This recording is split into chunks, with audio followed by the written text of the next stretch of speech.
Salut tout le monde, j'espère que vous allez bien. Je vous retrouve aujourd'hui pour une vidéo recette et ce sera une recette de tagine tunisien. Donc en gros c'est une espèce de quiche sans pâte si je peux dire ça comme ça. Et ici je l'ai fait sous forme de muffin, donc j'espère que la recette vous plaira. Et on va commencer tout de suite avec la liste des ingrédients. Donc pour cette recette on aura besoin de 2 pommes de terre moyennes coupées en cubes, d'une boîte de thon, d'un oignon finement émincé, d'une poignée de fromage râpé, une poignée également de persil ainsi que de 6 œufs.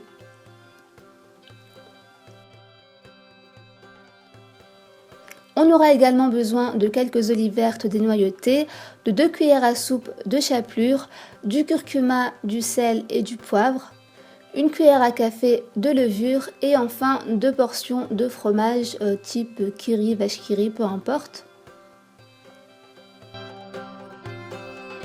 Première étape, je commence par frire les pommes de terre jusqu'à temps qu'elles soient bien dorées. On peut aussi les faire cuire à l'eau, c'est plus léger. Une fois que c'est assez doré, je les dépose sur du papier absorbant.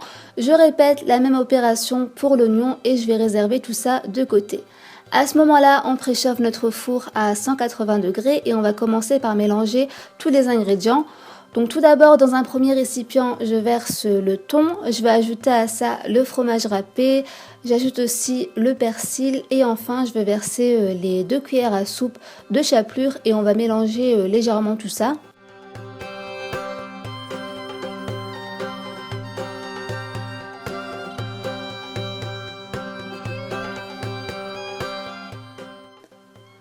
Ensuite, je verse les olives vertes que j'ai coupées en deux, le fromage qui rit que j'ai également coupé en petits morceaux, le curcuma, le sel et le poivre. D'habitude, ça, je l'ajoute à la fin, mais bon, ça revient un peu au même. On n'oublie pas aussi d'ajouter bien sûr les pommes de terre et les oignons qu'on a préparés juste avant. Ensuite, dans un autre récipient, je vais battre les œufs pour les incorporer dans le premier mélange. Et enfin, je vais ajouter bien sûr un peu de levure. La levure c'est optionnel, je sais que pas mal de personnes n'en mettent pas, mais moi je préfère en mettre tout simplement. Et on va mélanger le tout. Une fois que la préparation est prête, il ne reste plus qu'à la verser dans un moule préalablement beurré. Donc là j'ai pris un moule à muffins parce que je préfère en fait quand c'est des portions individuelles et avec ce mélange on peut en faire environ une dizaine.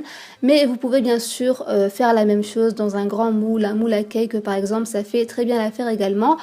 J'enfourne le tout à 180 degrés pendant environ 20-25 minutes en surveillant jusqu'à temps que ce soit légèrement doré et voilà le résultat. J'espère que cette vidéo recette vous a plu, n'hésitez pas à liker si c'est le cas. En attendant les prochaines vidéos recettes, je vous fais des gros bisous et je vous dis à très vite pour une nouvelle vidéo.